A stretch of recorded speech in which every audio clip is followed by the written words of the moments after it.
¿Cómo está, profesor? Bien, gracias. Se le nota. Pues, bueno, no comento lo que ven mis ojos.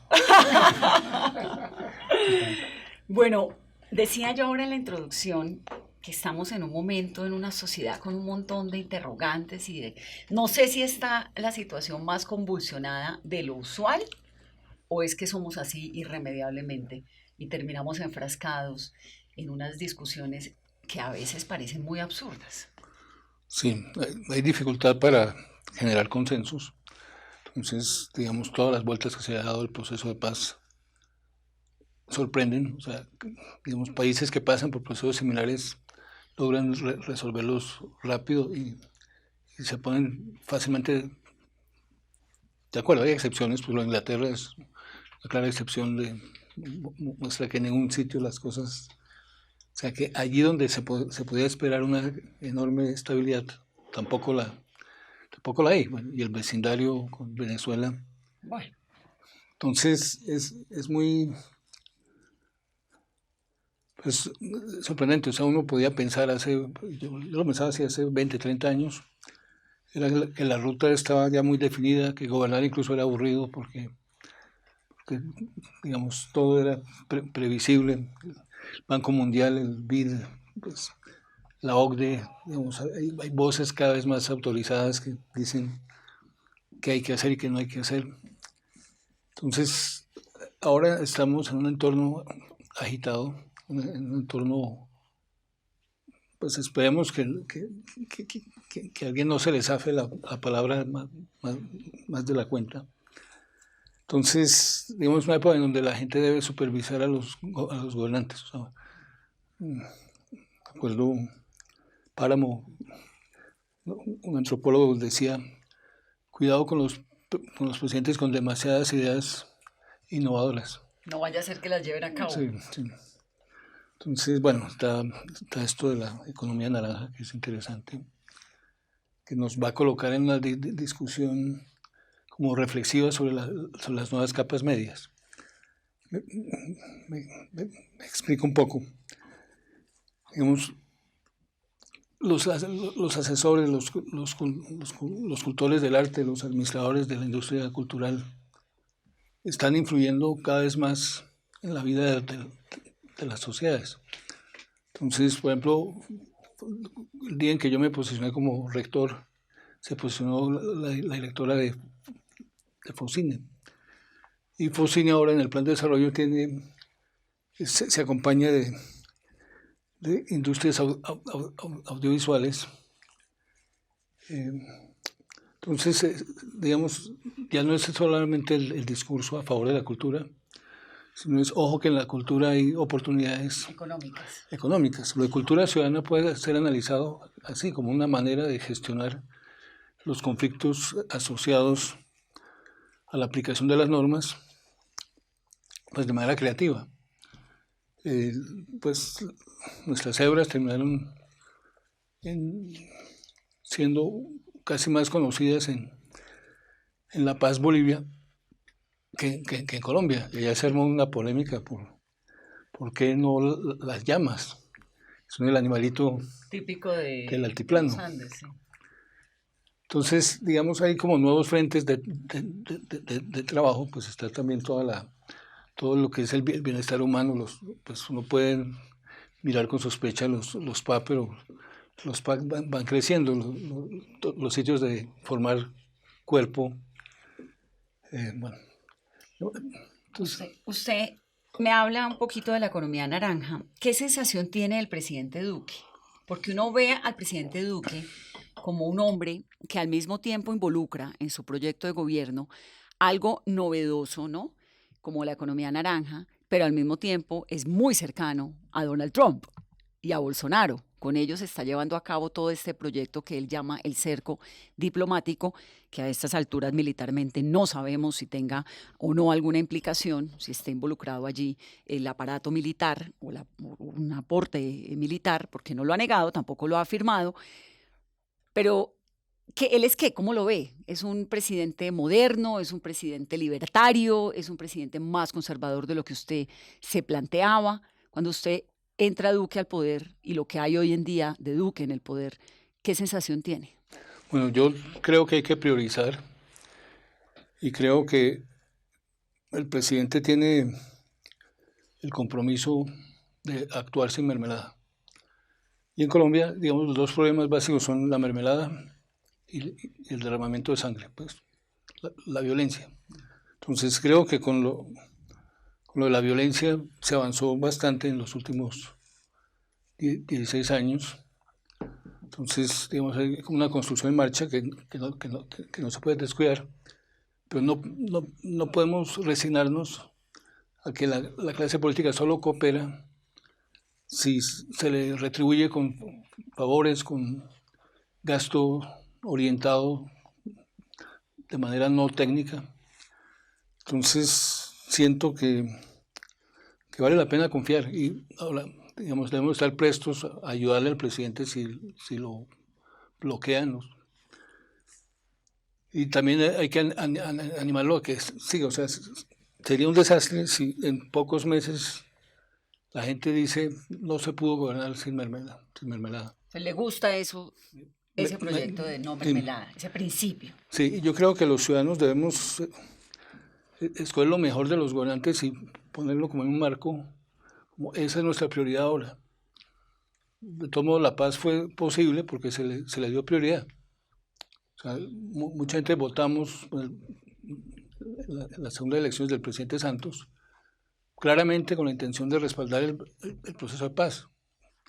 Había cosas que no nos gustaban, entonces la mermelada. La mermelada, entonces uno dice, para hacer la paz fue necesaria la mermelada, pero no estamos condenados a la mermelada para siempre.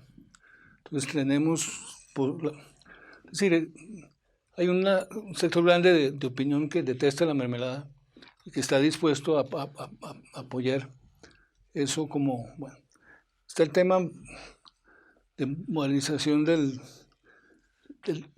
discurso, o sea, nosotros venimos de una idea de que el Estado actúa construyendo represas, etcétera, y eso todavía no hemos aprendido a hacerlo suficientemente bien. Ni a levantar puentes, aparentemente. Exactamente.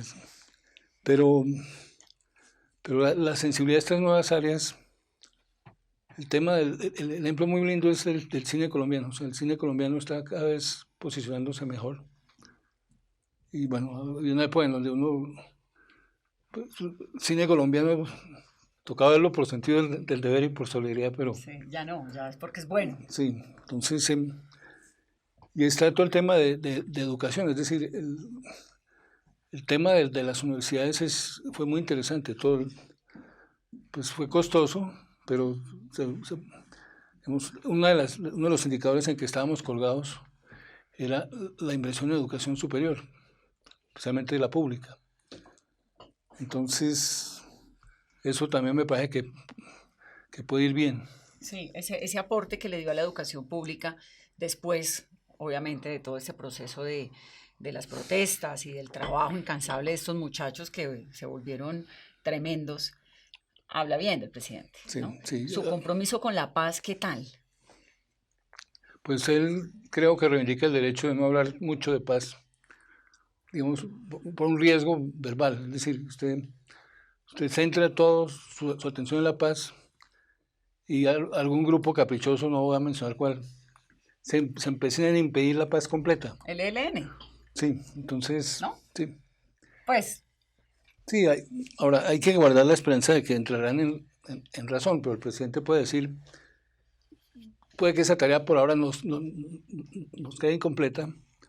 Hay un tema de capacidad institucional y capacidad tecnológica, o sea, las FARC hicieron la paz en parte porque el Estado tuvo la fuerza suficiente para mostrarles que si seguían por ese camino, por el camino por el que venían, pues no les iba a ir bien.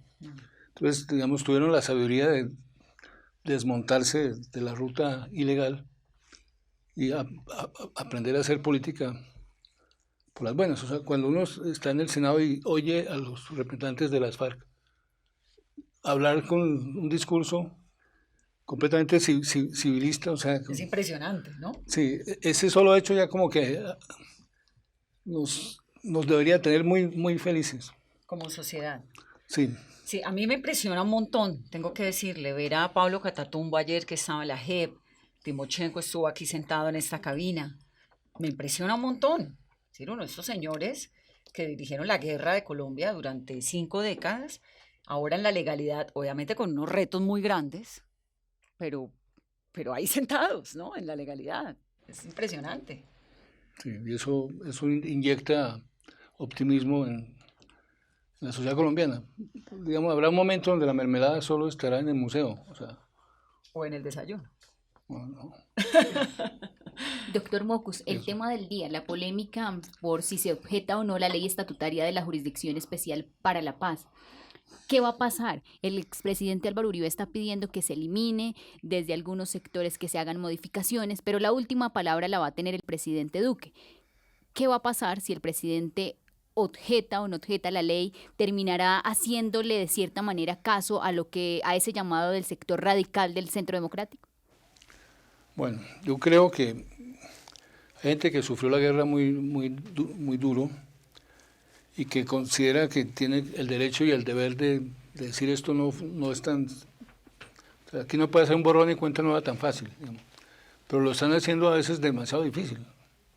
O sea, el asesinato de líderes sociales no debería, digamos, aparecer por ningún lado. Sí, ni los de un bando ni los del otro. Es decir, necesitamos tener, pues yo lo digo con la frase "la vida es sagrada", diciendo, mire, más allá de cualquier consideración de con qué bando está usted, ninguno debe matar. Es un tema de sacralización, o sea, matar es un sacrilegio, es destruir la criatura más completa y más bella que tiene la, la realidad. O sea, sin respeto a la vida, pues las demás cosas, No importa. sí, se devalúan. Sí. Entonces, bueno, hagámonos la esperanza de que el pasado un poco... O sea, el ELN en algún momento de su historia coqueteó con la religión, digamos. Tuvo jefes, El cura Torres. el cura Torres, el cura Pérez, el cura Laín. Entonces uno tiene como un pasado religioso que debería activarse. O sea, digamos, sería absurdo que la organización que más insista en usar la violencia sea una organización que se declara católica. Sí, tiene razón, en algún momento de cristiana. su historia ese punto está interesante, no lo habíamos visto así. Es decir, que tienen un vínculo en sus inicios, ¿no? Ligado a la religión. Entonces, digamos, de pronto todos somos mucho más católicos de lo que queremos reconocer. Y ahí está el tema del perdón, el tema de la reconciliación. Está el tema de que la Iglesia también tiene que procesar sus pecados. Entonces, todo esto que está pasando con el abuso de sacerdotes contra niños, pues todo eso muestra una Iglesia capaz de tener una actitud autocrítica. Entonces, si somos capaces de sancionar 20 o 30 años después esos abusos, pues también podemos procesar errores cometidos en el terreno de la política, y especialmente el error de creer que la política se puede hacer con armas. Entonces, ahora necesitamos quitar las mapas del paisaje, o sea, digamos, sí, toca renunciar al uso de las armas. Y ya las FARC Lo hicieron. lo hizo, entonces pueden, pues, el ELN podría tomar de ahí como la lección fundamental, que se puede hacer política sin armas. sin armas. Y el presidente debería sancionar la ley estatutaria como un mensaje ¿a qué? ¿Al ELN, a las FARC, a la sociedad? ¿A quién? Yo creo que se necesita, y hemos dado algunos pasos adecuados y otros no adecuados, se necesita respetar los acuerdos celebrados. Es decir, uno no puede imaginarse el daño que le hace a un proceso de paz el que alguien valiéndose de cualidades políticas que claramente tiene, dice, no nos basta, o el proceso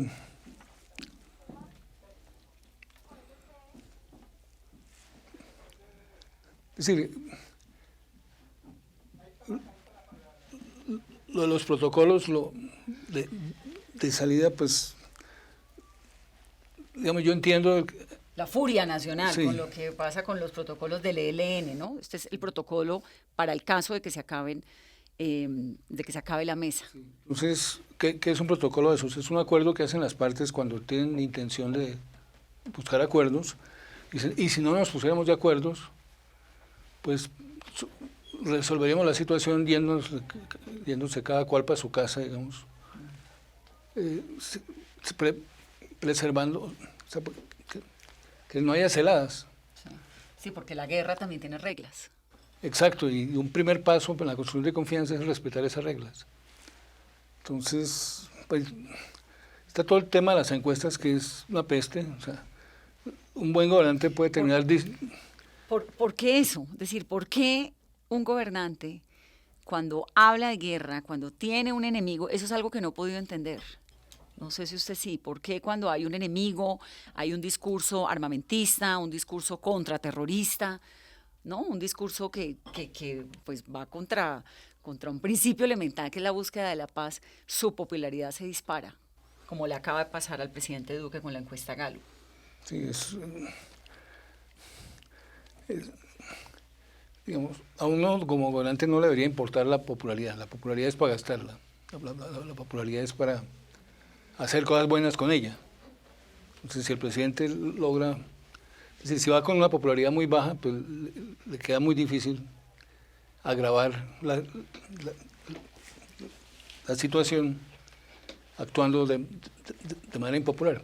Estas cosas, el ELN me puso una vez una bomba en la puerta de la casa. Y los profesores de la Nacional se indignaron y le mandaron una carta al cura Pérez diciendo, oiga, respeten la universidad. El cura Pérez respondió una carta diciendo, mientras no hagan cosas antipopulares, nosotros no vamos a meternos con la universidad. Y yo utilicé muchísimas veces la diferencia entre impopular y antipopular. Antipopular es lo que va contra los intereses del pueblo. Está toda la pregunta de quién juzga si algo es merecedor del adjetivo impopular o... A ver, ¿cómo lo digo? ¿Cuál es la diferencia entre impopular y antipopular? Los impuestos son típicamente impopulares, pero no son antipopulares. O sea, si usted quiere hacer una política de equidad, tiene que poner impuestos. Tiene que poner impuestos, pero entonces, en cierto sentido, pues esa es la paradoja ortica de las FARC. O sea, era muy fácil hacer oposición y decir no más impuestos. Pero se sacan las cuentas de lo que vale el plan de desarrollo, y entonces o no lo vamos a cumplir todo, o nos va a tocar encontrar alguna manera de recaudar mejor los impuestos establecidos. Bueno, digamos, digamos, querer desarrollo con menos impuestos, pues es una apuesta que se dio en los años 80 y que está un poco presente en los gobiernos que hemos tenido. Pero cuando uno mira las cifras, de todos modos, digamos, se han hecho reformas tributarias en casi todos los gobiernos que hemos tenido en los últimos 20 años. Y entonces, en vez de decir, una sociedad madura discute qué impuestos y dónde se aplican. ¿Para qué? ¿Para qué? No si los hay o no, porque sí. Los tienen que haber. Ahora, mucha gente dice, si no hubiera corrupción, yo pagaría los impuestos. Claro, el problema real es que uno paga impuestos, paga valorización y la calle de la esquina de la casa sigue rota, ¿no? Sí. Y en ese sentido, pues para la gente es muy incómodo tener que soltar una plata cuando está viendo uno los Nule, cuando está viendo uno, bueno, Samuel Moreno por lo menos tuvo una condena ejemplar, pero Interbolsa no. Le quiero preguntar un poco por su historia. Su familia es de Lituania, ¿no? Su mamá y su papá. ¿Por qué terminaron en Colombia? Segunda Guerra Mundial, desplazados, termina la guerra, quedan como en el territorio de Alemania. Las Naciones Unidas organizan un plan se llamaba en esa época refugiados, y llegan a Colombia 600. De esos 600, la mitad... 600 de Lituania, específicamente. De Alemania. Lituanos que vienen de Alemania. Entonces son lituanos que no quieren volver a Lituania porque vivieron el régimen soviético durante un año largo y simplemente no quieren volver a ser oprimidos como lo... ¿Que es el caso de su papá y su mamá? Sí. ¿Qué hacían ellos en Lituania antes de venirse? Pues mi padre estaba en el ejército lituano y mi madre estaba terminando bachillerato, de hecho lo terminó. Y en Alemania hizo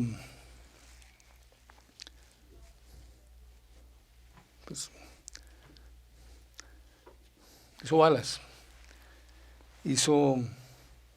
trabajó como en la industria liviana, donde había áreas donde eran las mujeres las que producían armamento. Sí.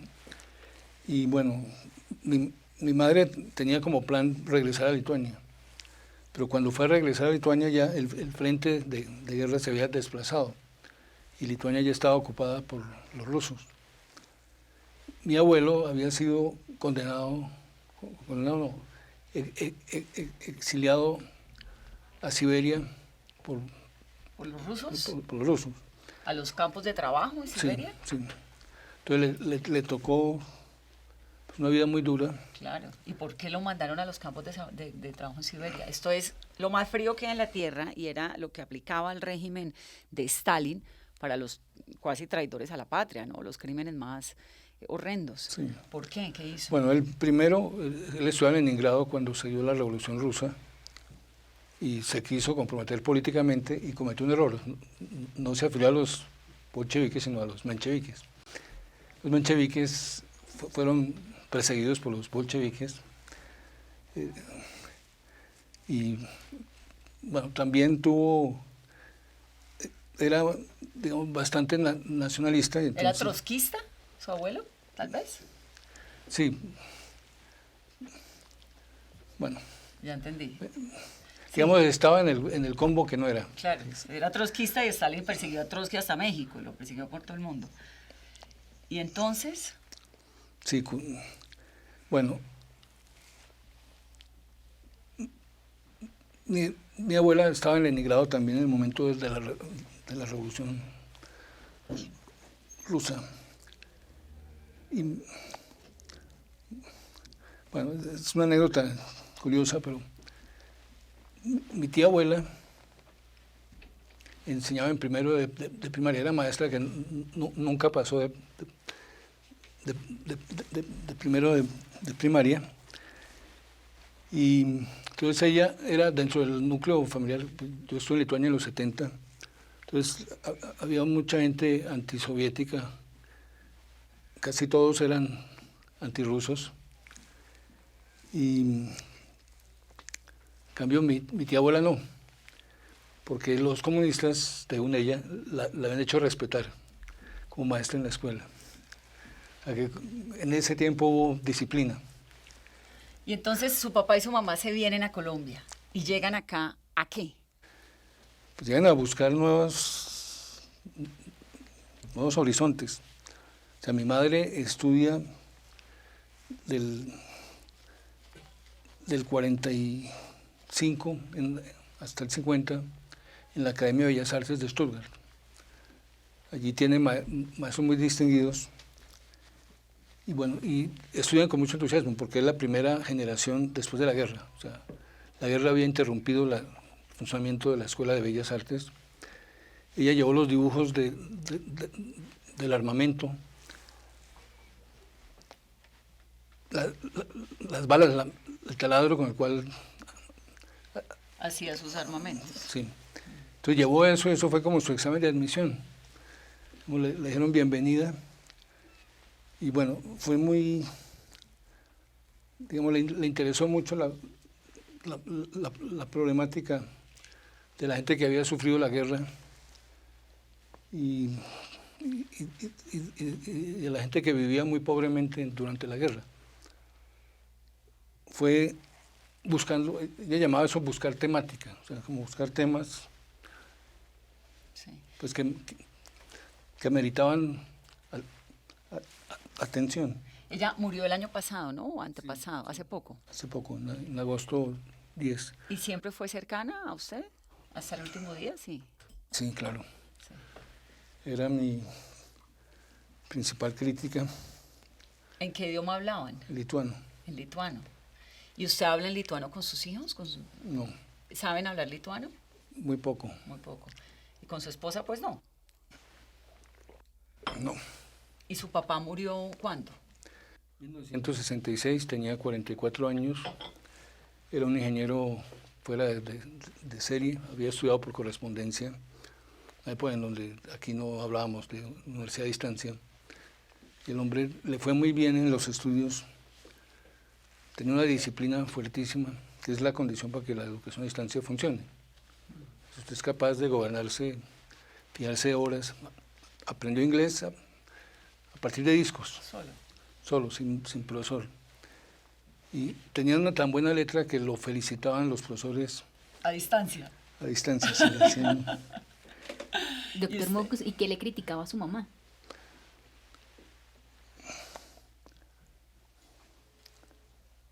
Pues, bueno, digamos, voy a decir una cosa que es relativamente suave. Yo le preguntaba si participo en un proceso electoral y me decía, si no vas a sufrir demasiado si pierdes, participa, pero si sientes que vas a sufrir, mejor no te metas. ¿Y a usted la política lo ha hecho sufrir? A mí me ha hecho gozar mucho, he sufrido, no, hay algo curioso, a veces tengo una especie de capacidad de olvido. Entonces mis colaboradores dicen, pero ¿usted cómo se acercó a saludar a tal columnista que le dio garrote? Por ejemplo, había un profesor de artes de la Nacional, Jorge Child. Jorge Child me echaba vainas, me acusaba de ser neoliberal, pero al mismo tiempo explicaba en qué consistía lo que yo hacía. Entonces, de algún modo, pues me echaba vaina, me insultaba, pero nos ayudaba a todos a entender mejor de qué se trataba. Una vez estaba el presidente del Congreso, José Blackburn, y estábamos en un acto de aniversario de la universidad en que se entregan doctorados honoris causa. Cuando yo lo vi entrar en el auditorio, yo era rector, pues me pareció de mínima decencia bajarme y traerlo a la mesa y sentarlo al lado de los directivos de la universidad. Entonces él le pareció eso una venia absolutamente monstruosa, digamos, y al mismo tiempo me permitió a mí plantear una discusión. Bueno, la nacional es la nacional, eso significa que no es, como había dicho alguna vez un rector de la nacional, que no era una institución para formar liberales, era una institución fundada por liberales para que el liberalismo sirviera para que una serie de pensamientos distintos, particular distintos, pudieran convivir, exacto. Entonces, digamos, rodear el conocimiento, protegiendo la libertad de pensamiento, pues ese era el... Entonces, yo me sentí bien explicado por Jorge Child. Y usted, digamos, en esos episodios polémicos que ha hecho, el día que le mostró la cola a los rectores, a los estudiantes de la Nacional, o el día de la instalación del Congreso, que se orinó allí en el Congreso, su mamá ya no estaba cuando el Congreso, ¿no? Estaba ya estaba mal. Estaba muy mal ya. Estaba muy mal. ¿Pero se enteró de ese episodio Sí. y lo regañó? Pues no le puso... O sea, estaba ya con otras preocupaciones, digamos, le parecía muy importante la armonía con Adriana, con mi hermana. Pero en esos episodios, sobre todo en el último, porque el primero fue muy transgresor, innato, el segundo fue, no se orinó, sino que fue lo que pasó, Carolina. Simplemente estábamos en plena instalación del Congreso y cuando no estaban escuchando una de las intervenciones, el senador Antanas Mocus, que se estrenaba como una de las mayores, la segunda mayor votación con más de 500.000 votos, Que fue maravilloso. se baja los pantalones y empiezan a circular todas las fotografías porque estaban parte de los ministros en la parte de adelante del recinto del salón. Que de la habían Cámara dicho de inicialmente que se había orinado, pero no fue, No, no, no. listo. Allí, ¿qué fue lo que pasó en esa escena? ¿Usted qué pensó para hacer eso? Bueno, yo he trabajado ciertos autores de la sociología francesa que hablan de la violencia simbólica. Y básicamente la tesis que he hecho mía es que a veces no hay manera de resolver los problemas por vías ordinarias. Nos toca buscar alternativas. O sea que lo volvería a hacer, doctor Antanas. No, yo había dicho que no volví a hacerlo. Después de 25 años volví a hacerlo. Una vez en 25 años no es muy grave. Bueno, depende pero, o sea, yo, digamos, una de las cosas que detesto del Consejo del Congreso es cuando uno empieza a charlar y no oye al que está hablando. O sea, eso me parece como el... De todo en la vida. Sí. Uno no escucha, pero es que esta es una sociedad donde la gente no se escucha. Por eso hay que ponerle remedio. Entonces, ahí vamos. No lo hemos patentado, pero...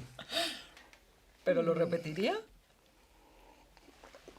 No, pues no creo. Es decir, tendría que inventarme algo distinto. ¿Cómo qué, doctor Mocus? No, pues hay que pensarlo. Sí, pues, Además, eso debe salir así como automático. No es algo que usted planee. sí, no es premeditado. Para nada. Bueno, dígame una cosa. El Consejo de Estado está a puertas de fallar el proceso suyo de corpovisionarios, ¿no? Que podría tener unas consecuencias en su curula en el Senado. ¿Qué va a pasar con eso? Pues yo tengo tranquilidad técnica, digamos, por el lado del derecho, digamos. Entonces... ¿Confía en que no va a perder su investidura? Confío en que no va a perder mi investidura. O sea, de hecho, tengo textos donde discuto si uno debe buscar una investidura para hacer mejor la tarea de cultura ciudadana o no. Y mi decisión fue, necesito la investidura. Entonces, digamos, en mi equipo hay algunos miembros que me dicen senador y que ayudan a recordarme la investidura que tengo. Ahora, ciertos comportamientos no cuadran con la investidura. ¿Cómo cuáles? Bueno, tal vez el de bajarse los pantalones está en el límite. Entre otras, en el momento... Pero está bien que lo reconozca. Sí. Y además se ríe, ¿no? Sí, me río, pero podría terminar llorando. Claro, pero en su momento tiene que haber sido hartísimo, ¿no? Da uno angustia, ¿o no? Es raro porque...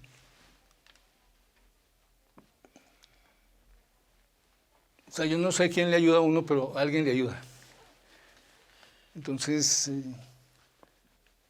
pues mi mejor amigo dice es que tengo una suerte infinita. Por ejemplo, en la bajada de pantalones en el Congreso,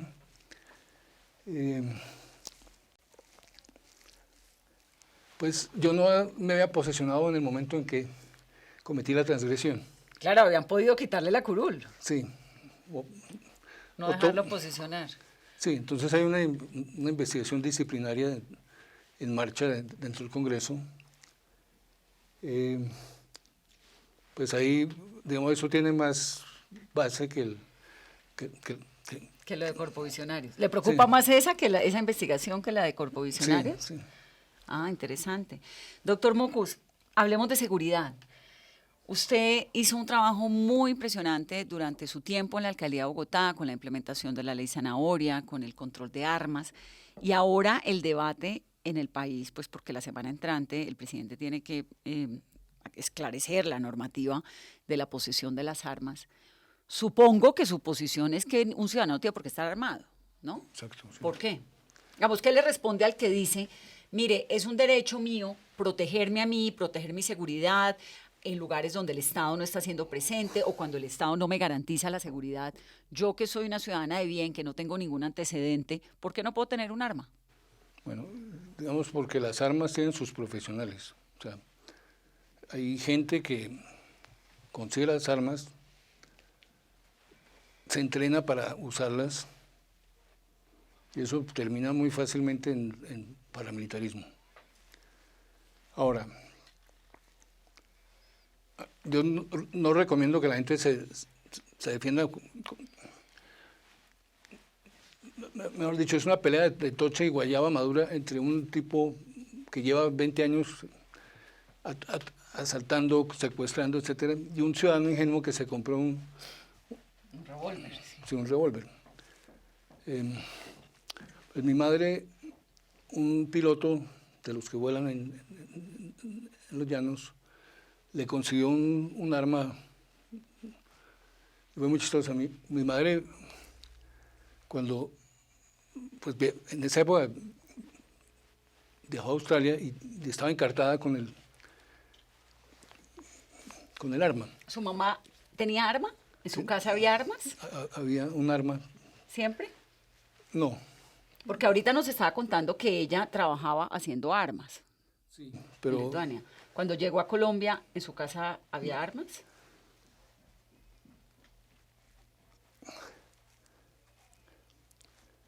bueno, le iba a contar cómo el arma se fue, no cómo llegó. Pero llegó Había. piloto. Era un arma la más pequeña, o sea, bala U. Y mi madre fue a viajar a Australia y organizó una comida con un amigo psicoanalista, conmigo, los tres. Entonces, y yo le entregó el arma al psicoanalista y le dijo, usted la tira a un río, usted la desaparece. Y el psicoanalista aceptó el encargo. Entonces, mi madre no me dejó a solas con el arma. Ahora, hubo una vez en que ella fue prácticamente secuestrada por un par de artistas un poco borderline, o sea, como que vivían extrañamente, digamos, en un barrio de Caracas que se llama Petale. Y yo no supe de la condición en que estaba ni yo sino como 6 meses después. Y confieso que en ese momento pasó por mi cabeza el deseo de matar. ¿A quienes tenían a su mamá? Sí. Estaba secuestrada en Venezuela, ¿por qué? Por un negocio, o sea, yo le hice una exposición en Medellín, allí con estos artistas, y estos artistas le pintaron cholitos en el aire, como se dice en Venezuela. ¿Y ella se fue para Venezuela? Sí. Okay. Entonces, bueno, fue para mí una experiencia compleja porque pasé por el deseo de matar. Y obviamente, si hubiera tenido un arma, o si hubiera tenido el arma que ella le entregó al psicoanalista, pues quién sabe qué hubiera hecho. Espero que a última hora hubieran funcionado ciertos principios. Pero yo entiendo el resentimiento que causa el secuestro, todavía peor la desaparición. O sea, yo entiendo a todas esas víctimas. Al principio dicen, quiero la verdad, pero después dicen, quiero venganza. Quiero justicia. Sí. Entonces, bueno,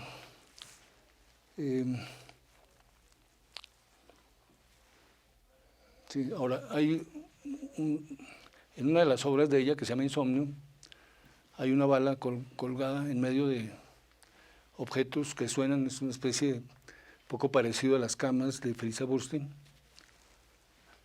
Entonces es algo que hace ruido.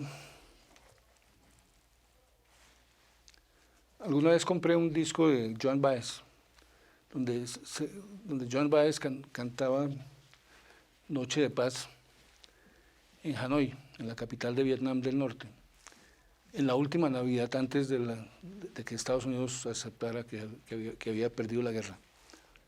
Yo puse ese disco con alto volumen, pues tenía como 17, 18 años, y se oían los bombardeos y la voz de ella acompañada por voces de vietnamitas. Cuando entra mi madre a mi cuarto y me dice, tú no sabes lo que es la guerra.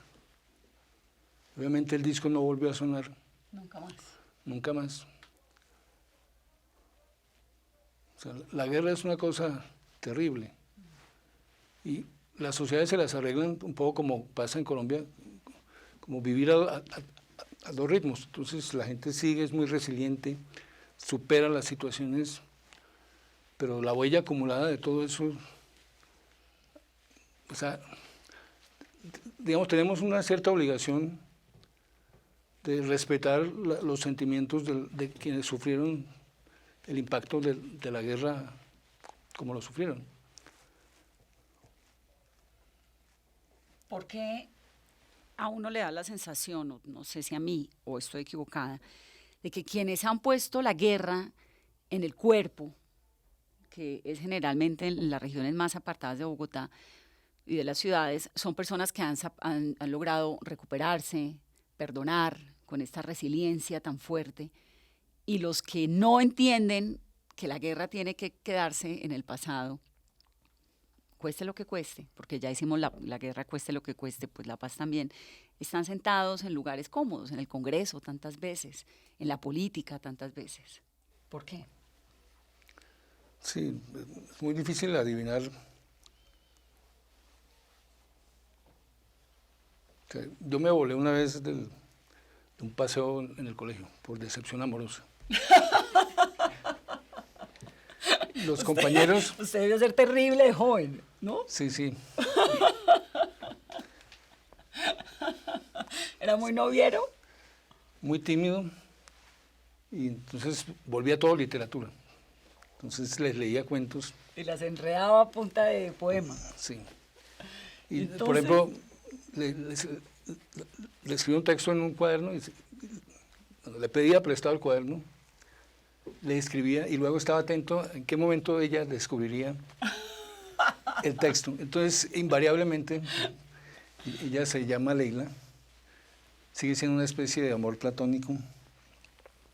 Entonces, había un momento en donde ella levantaba la mano y pedía permiso para ir a la enfermería.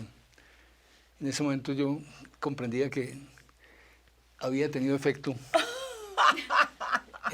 el texto. Entonces nos escribíamos cartas, después ella viajó a México, yo viajé a Francia, y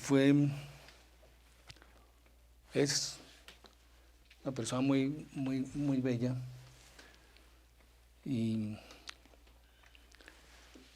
pues yo tenía 3 almohadas y las 3 almohadas tenían nombres distintos. Una especie de... ¿de no dormir solo? Sí. Me estaba contando que un día se voló del colegio. Ah, sí, entonces el profesor que me buscó y me encontró, después de que yo corriera unos 12 kilómetros entre Tunja y Siachoque, el profesor que me encontró, pues se vino en el bus de Siachoque a Bogotá, conversando conmigo. Y bueno, me entendió, me comprendió, me consoló, etc. Y cuando íbamos entrando a Bogotá, me dijo, yo tengo el deber de proponer un castigo por lo que usted hizo. Yo no tenía en mis planes ningún castigo, pero no tuve el ánimo de protestar porque claramente, una vez planteado el problema, pues sí debía haber castigo. sea, la mitad del curso había perdido la oportunidad de conocer acerías Paz del Río y habían corrido angustiadísimos por la montaña pensando que yo podía hacer alguna locura. Entonces fui castigado tan eficazmente y con tanto amor que me tocó aceptar el castigo completico. ¿Y cuál fue el castigo? ¿Cuál fue el castigo? El castigo fue expulsión por 2 días del colegio. ¿Y usted feliz? Obvio. No, yo era un alumno del 5 en todo y salirme del 5 era doloroso, era grave, era capaz de llorar por una mala nota. Era un nerdo también. Doctor Mocus, ¿cómo está de salud? Pues bien, a ratos titubeo en el lenguaje. Pues cuando chiquito también tartamudeaba. Bueno, a veces la gente me dice, no lo diga porque la gente se ha acostumbrado a escucharlo.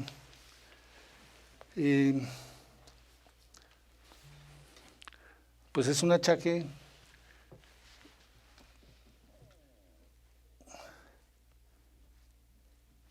digamos. Ahora, he pasado momentos muy, muy felices y pues no logro imaginarme cómo sería la vida sin la cantidad de compensaciones que la vida me da. Pero, por ejemplo, en el Congreso, ¿es difícil? ¿O usted disfruta estar en el Senado?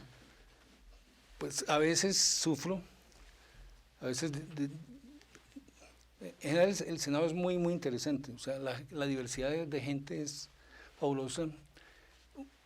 Digamos, hay gente que lo ataca a uno con todas las ganas y una semana después uno ve que ya lo están comprendiendo mejor. O sea, ¿cómo le fue con ese ejercicio que hicieron del péndulo con el expresidente Uribe? Pues muy bien, digamos, digamos, yo expliqué en palabras lo que quería decir, pero no bastó. O sea, se necesitó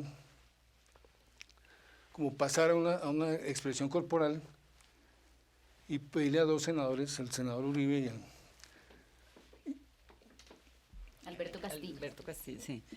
el senador mucho menos conocido yo ni siquiera sé la afiliación del Polo, ¿no? Sí. Entonces les pedí a los 2 que hicieran un ejercicio, que mostrara con los cuerpos de qué se trataba. Entonces uno empujaba al otro suavemente, entonces dejarse caer, confiar en que el otro no lo va a dejar caer al piso. Era un gesto de confianza. Era un gesto de confianza. Y la frase que dije ahí, algún día todos los colombianos que nos encontremos en grupos de 3 o más, tendremos la confianza que acabamos de tener entre nosotros. O sea, ¿cuánto se demorará en llegar ese día? No lo sabemos, pero podemos ayudar. Sí. La Doctor invitación Mocus, es ayudar. no puedo despedir esta entrevista sin preguntarle por el aire de Bogotá. Cuando usted estaba en la alcaldía, en sus alcaldías, ¿había un pronóstico de que el aire de Bogotá iba a estar años después en el nivel de contaminación que está hoy en día? Digamos, ¿esto era una alerta prendida desde siempre o esto a usted también lo ha tomado por sorpresa? Nosotros tuvimos el apoyo japonés en la instalación de medidores de contaminación, con las mismas variables o variables muy parecidas a las que están utilizando ahora. Bogotá, mientras haya vientos, pero digamos, si se puedan producir los vientos a voluntad, pues el problema estaría resuelto, cambien los vientos, pero no pueden cambiar los vientos. Entonces hay épocas del año, lo mismo le pasa, incluso en grado tal vez mayor, a Medellín, donde, digamos, uno en un plan de desarrollo dice financiar el monitoreo de la calidad del aire en Bogotá. Entonces, mientras no haya un verano sin viento, pues como que son locuras de los ambientalistas, o sea, digamos, el tema ambientalista es bien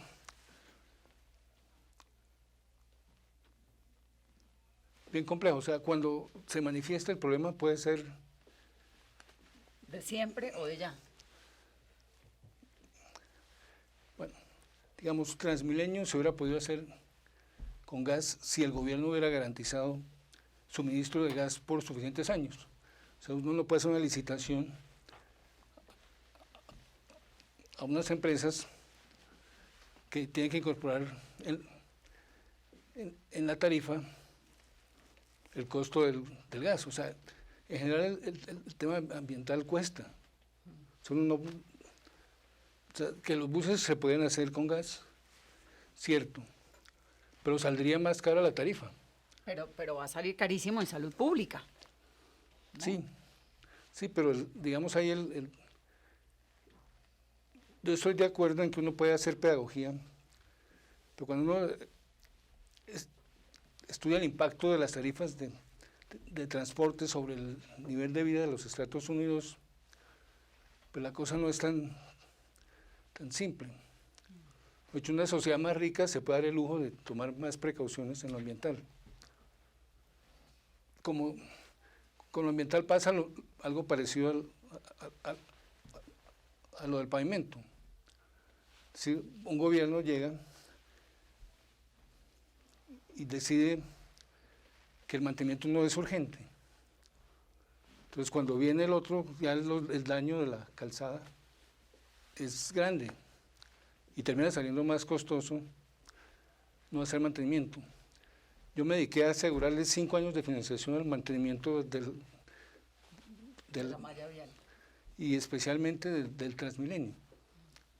Ahora, el derecho de las cosas, si la sociedad tuviera capacidad de ahorro y tuviera una actitud positiva frente a los impuestos, pues hubiéramos debido cubrir 15 años de mantenimiento. O sea, poder decir, Transmilenio, ese es el ideal.